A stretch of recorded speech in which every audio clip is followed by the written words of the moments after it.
বিশ্ব নবীর পথ চিরশান্তির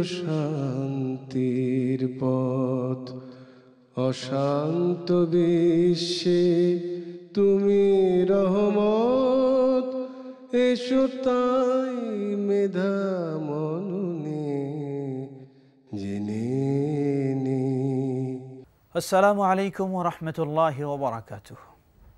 আলহামদুলিল্লাহি রাব্বিল আলামিন ওয়াল আকিবাতু লিল মুত্তাকিন ওয়াস সালাতু ওয়াস সালামু আলা রাহমাতাল লিল আলামিন ওয়া আলা আলিহি ওয়া সাহবিহি ওয়া মান তাবিআহুম বিইহসানিন ইলা ইয়াউমিদ্দিন, আম্মা বা'দ।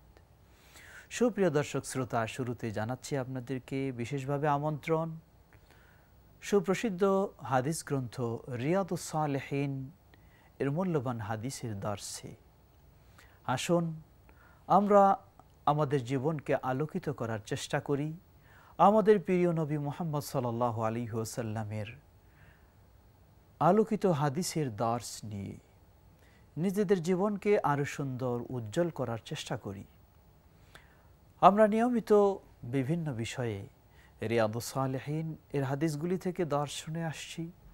আজকে আমরা একটি গুরুত্বপূর্ণ বিষয়, তা হলো প্রিয় নবী মুহাম্মদ সাল্লাল্লাহু আলাইহি ওয়াসাল্লামের পরিবার পরিজন, তাদেরকে কিভাবে সম্মান জানাতে হয়, শ্রদ্ধা জানাতে হয়, গুরুত্ব দিতে হয়, এমনই বিষয়ে আমরা একটি সুন্দর হাদিস আজকে শুনব।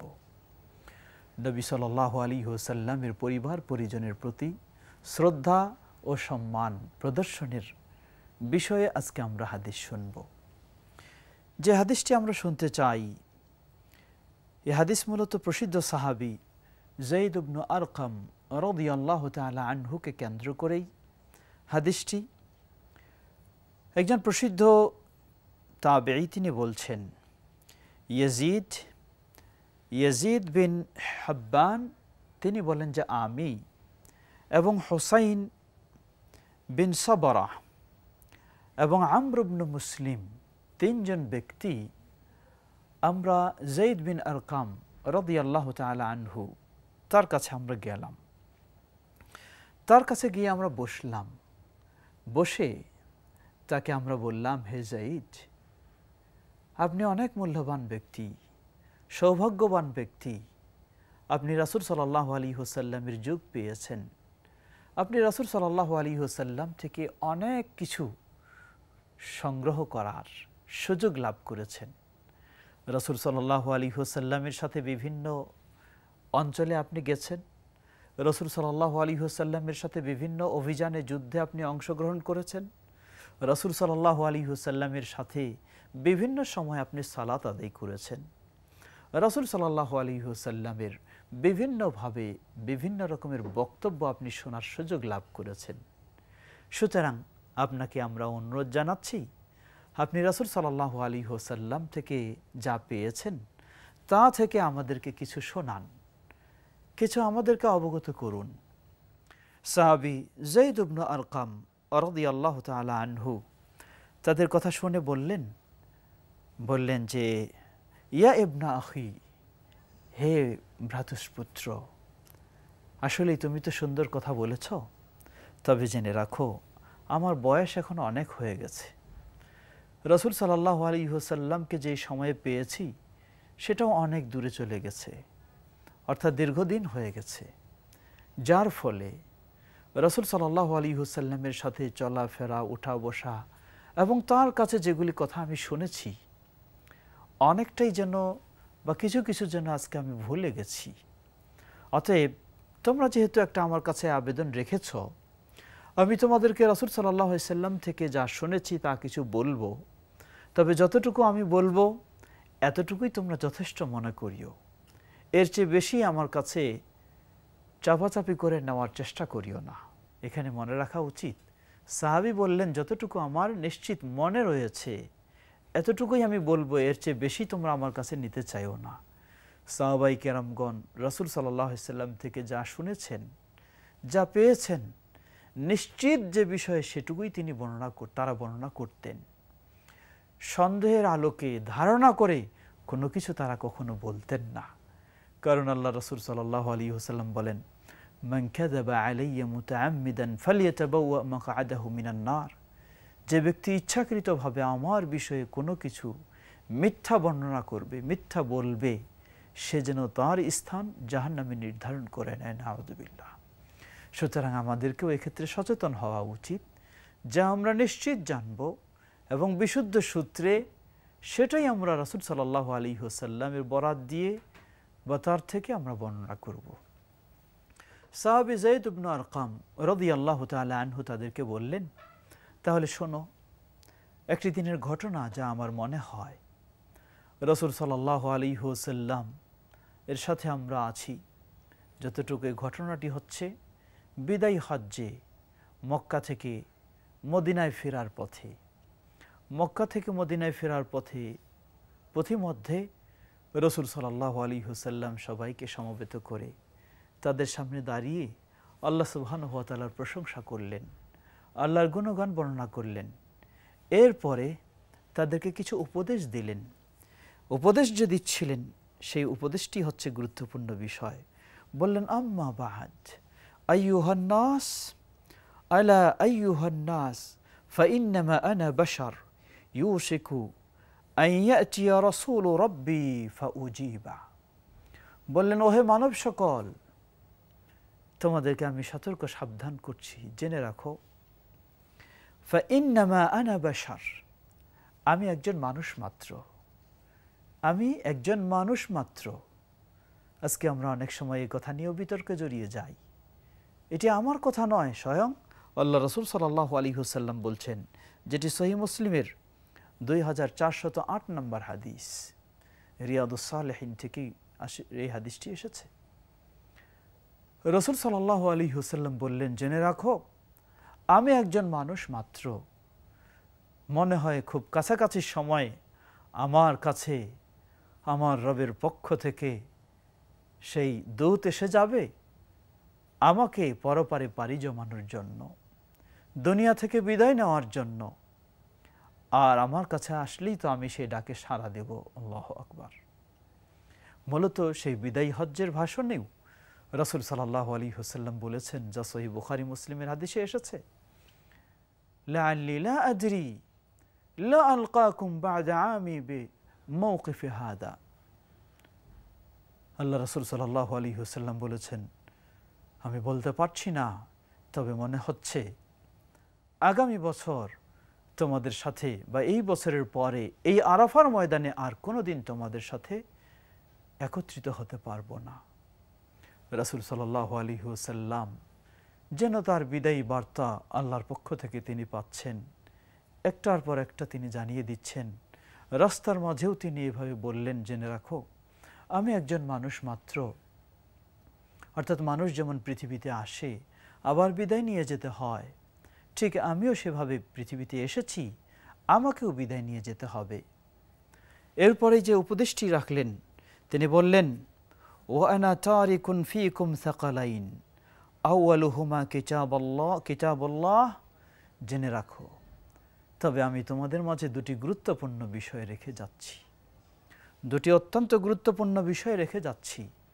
এ দুটোই তোমাদের পাথেয়। আউয়ালুহুমা কিতাবুল্লাহ, প্রথম বিষয় হচ্ছে আল্লাহর কিতাব আল কোরআনুল কারীম। এরপরই বললেন, ফিহি আল হুদা ওয়ান নূর, এই কোরআনের মাঝেই রয়েছে হেদায়েত, কোরআনের মাঝেই রয়েছে নূর। ফাখুযু বিকিতাবিল্লাহ ওয়াস্তামসিকু বিহি, সুতরাং তোমরা আল্লাহর কিতাবকে আঁকড়ে ধরো, আল্লাহর কিতাব নিয়েই তোমরা তোমাদের জীবন পরিচালনা করো।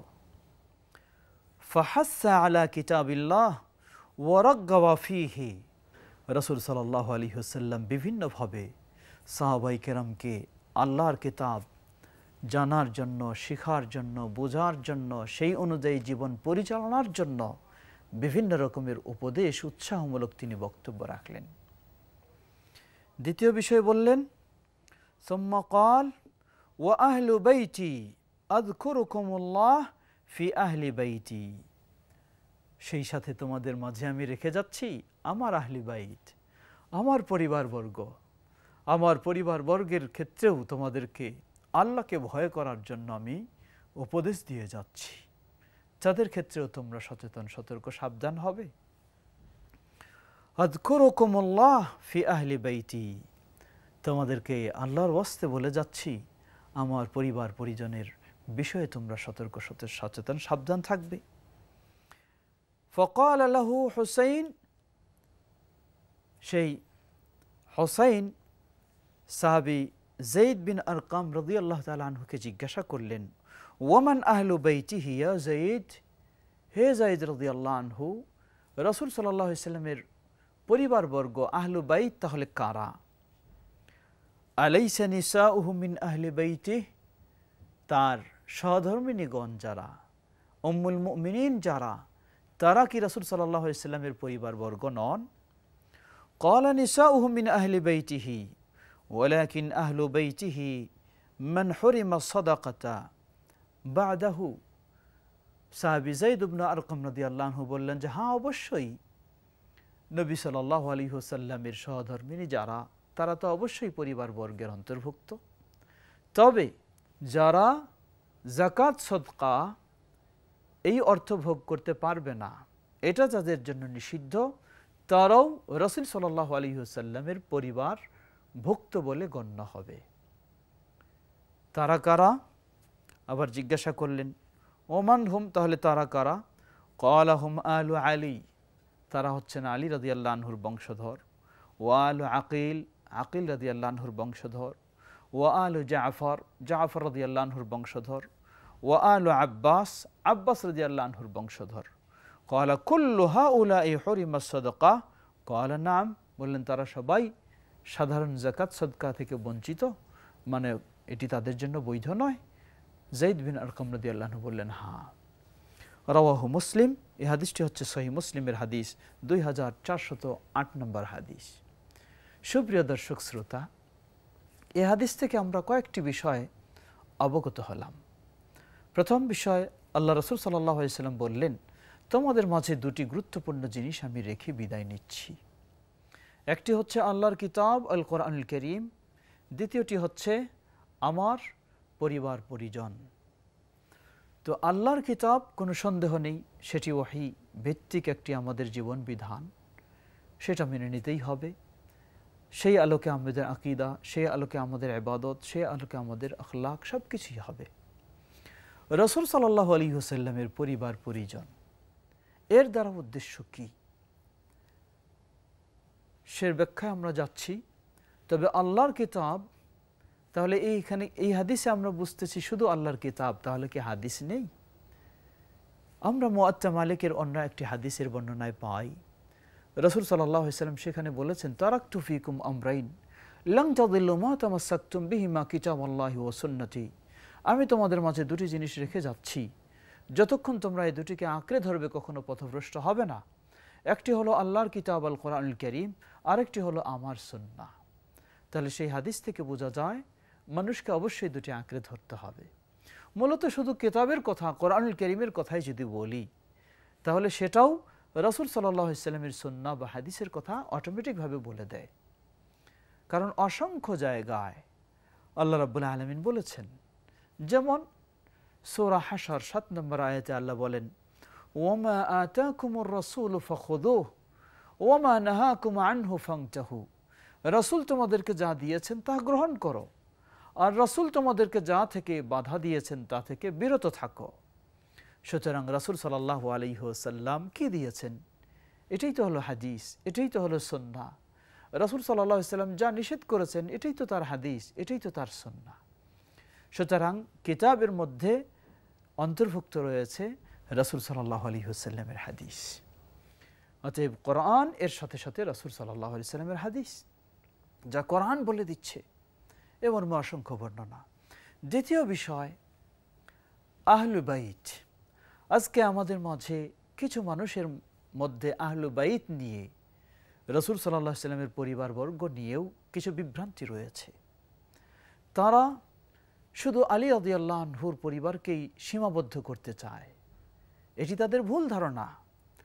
আমরা এই হাদিস থেকে সাহাবায়ে কেরামগণ যা জানতেন তা থেকে আমরা বুঝলাম যে আহলু বাইত রাসূল সাল্লাল্লাহু আলাইহি ওয়াসাল্লামের পরিবার অন্তর্ভুক্ত সর্বপ্রথম হলো রাসূল সাল্লাল্লাহু আলাইহি ওয়াসাল্লামের স্ত্রীগণ। এটা স্বাভাবিক, সবাই জানে। আপনার পরিবার বলতে কি বুঝেন? সর্বপ্রথম আপনার স্ত্রী, আপনার পরে দ্বিতীয় ব্যক্তি হচ্ছে আপনার স্ত্রী। আর যদি আপনি বাদ দিয়ে পরিবারের কথা বলেন, সেই পরিবারের মধ্যে প্রথম ব্যক্তি হচ্ছে আপনার স্ত্রী, তারপর আপনার সন্তানেরা। তো আহলু বাইত এটি একটি পরিভাষা। এই পরিভাষা দ্বারা যাদেরকে বোঝানো হয়, সর্বপ্রথম হচ্ছে রাসূল সাল্লাল্লাহু আলাইহি ওয়াসাল্লামের স্ত্রীগণ, যারা মুমিনদের মা স্বরূপ তারা। অতঃপর রাসূল সাল্লাল্লাহু আলাইহি ওয়াসাল্লামের সন্তানেরা, অতঃপর রাসূল সাল্লাল্লাহু আলাইহি ওয়াসাল্লামের রক্তীয় সম্পর্ক যারা তারা। তাদের মাঝে হচ্ছে আলী রাদিয়াল্লাহু আনহু তার পরিবারবর্গ, জাফর রাদিয়াল্লাহু আনহু তার পরিবারবর্গ, আকিল রাদিয়াল্লাহু আনহু তার পরিবারবর্গ, আব্বাস রাদিয়াল্লাহু আনহু তার পরিবারবর্গ। বরং আল্লাহ সুবহানাহু ওয়া তাআলা কোরআনুল কারীমে যেমন সূরা আহজাব ৩৩ নম্বর আয়াতে আল্লাহ রাব্বুল আলামিন আহলু বাইত দ্বারা রাসূল সাল্লাল্লাহু আলাইহি ওয়াসাল্লামের স্ত্রীদেরকে সরাসরি বুঝিয়েছেন। আল্লাহ বলেন, ইন্নামা ইউরিদুল্লাহু লিইয়ুযহিবা আনকুমুর রিজসা আহলাল বাইতি ওয়া ইউতাহহিরাকুম তাতহীরা। এই আয়াতে আল্লাহ রাব্বুল আলামিন আহলু বাইত দ্বারা রাসূল সাল্লাল্লাহু আলাইহি ওয়াসাল্লামের স্ত্রীদেরকে বুঝালেন, তার কন্যাদেরকে বুঝালেন। সুপ্রিয় দর্শক শ্রোতা, আহলে বাইতের বিষয়ে রাসূল সাল্লাল্লাহু আলাইহি ওয়াসাল্লাম উপদেশ দিয়ে গেলেন, নির্দেশনা দিয়ে গেলেন গুরুত্ব দেওয়ার জন্য। কিভাবে গুরুত্ব দেব, কি বিষয় সেটি? এখানে কয়েকটি দিক।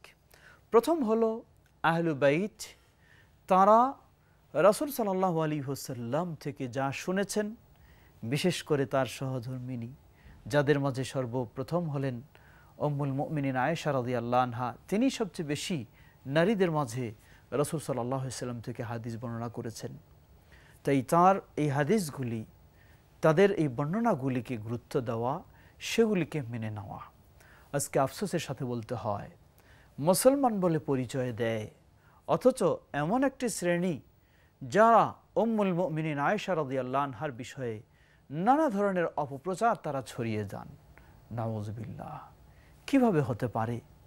যাকে স্বয়ং আল্লাহ রাসূল সাল্লাল্লাহু আলাইহি ওয়াসাল্লাম বললেন, নারী জাতির মাঝে শ্রেষ্ঠ নারী হচ্ছেন উম্মুল মুমিনিন আয়েশা রাদিয়াল্লাহু আনহা।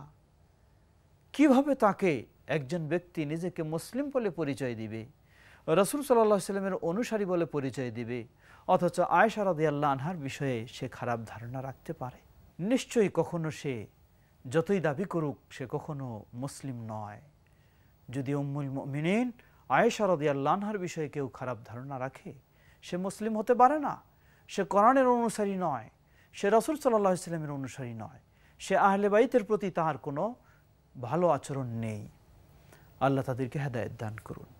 সুপ্রিয় দর্শক শ্রোতা, অতএব এই আহলে বাইত, তাদের প্রতি আমাদের কোরআন ও সুন্নাহর আলোকে যেভাবে তাদের পরিচয় আমরা জেনেছি, সেই পরিচয় আমরা তাদেরকে সঠিকভাবে দেব এবং তাদের ব্যাপারে আমরা সবসময় ভালো ধারণা রাখব।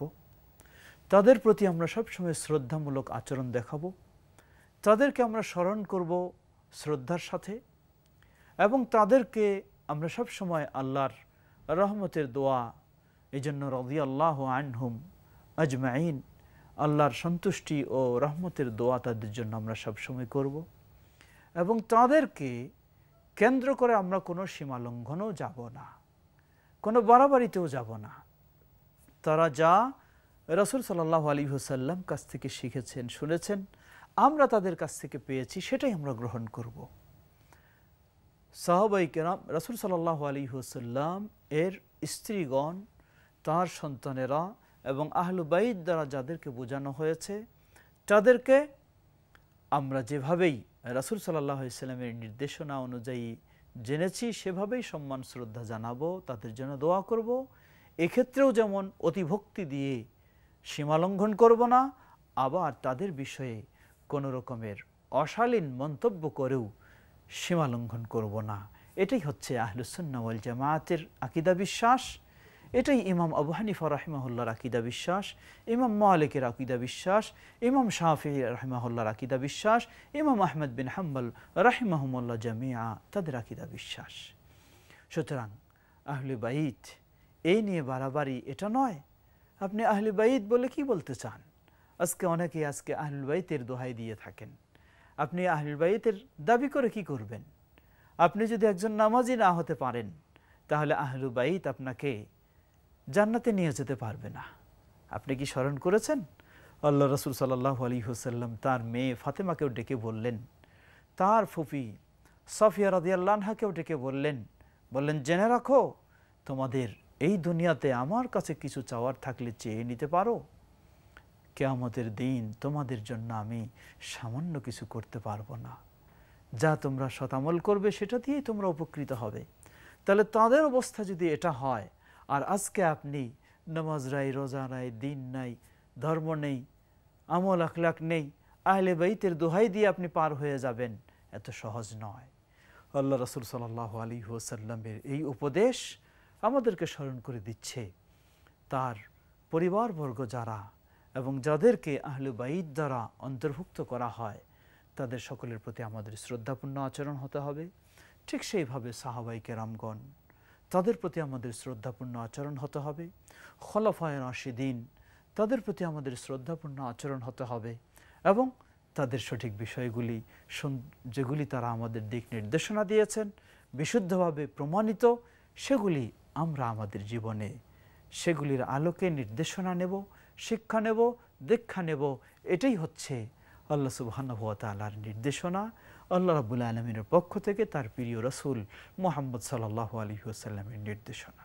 সুপ্রিয় দর্শক শ্রোতা, মনে রাখতে হবে, আজকে আপনি ফাতেমা রাদিয়াল্লাহু আনহাকে নিয়ে বাড়াবাড়ি করবেন, আলী রাদিয়াল্লাহু আনহুকে নিয়ে বাড়াবাড়ি করবেন, হাসান হুসাইন রাদিয়াল্লাহু আনহুকে নিয়ে বাড়াবাড়ি করবেন। আপনি কি লক্ষ্য করেছেন যাদেরকে নিয়ে আপনি সীমা লঙ্ঘন করেছেন, তারা কি মুহাম্মদ সাল্লাল্লাহু আলাইহি ওয়াসাল্লামের পূর্ণ অনুসারী ছিলেন না? নিশ্চয়ই তারাই তো মুহাম্মদ সাল্লাল্লাহু আলাইহি ওয়াসাল্লামের পূর্ণ অনুসারী ছিলেন। অতএব তাদেরকে নিয়ে আপনি সীমা লঙ্ঘন করবেন, এটি আপনার সীমা লঙ্ঘন ছাড়া কিছুই নয়, বাড়াবাড়ি ছাড়া কিছুই নয়, এটি ইসলামের কাজ নয়। সত্যিই যদি আপনি এই আহলে বাইতকে শ্রদ্ধা করেন, ভালোবাসেন, তাহলে তারা যেভাবে মুহাম্মদ সাল্লাল্লাহু আলাইহি ওয়াসাল্লামকে অনুসরণ করে চলতেন, আপনাকেও সেভাবে চলতে হবে। আসুন আমরা যেন সেভাবেই আমাদের প্রিয় নবী মুহাম্মদ সাল্লাল্লাহু আলাইহি ওয়াসাল্লামকে, তার পরিবারবর্গ, সাহাবায়ে কেরামগণকে যথাযথ সম্মান শ্রদ্ধা দিয়েই আমাদের আল্লাহর সন্তুষ্টি অর্জন করতে পারি। আল্লাহ আমাদের সকলকে সে তৌফিক দান করুন। ওয়া আখিরু দাওয়ানা আনিল হামদুলিল্লাহি রাব্বিল আলামিন ওয়া সাল্লাল্লাহু তাআলা আলা নবিনা মুহাম্মদ ওয়া আলা আলিহি ওয়া সাহবিহি আজমাইন। ওয়াসসালামু আলাইকুম ওয়া রাহমাতুল্লাহি ওয়া বারাকাতুহু। বিশ্ব নবীর পথ চির শান্তির পথ, অশান্ত বিশ্বে তুমি রহমত।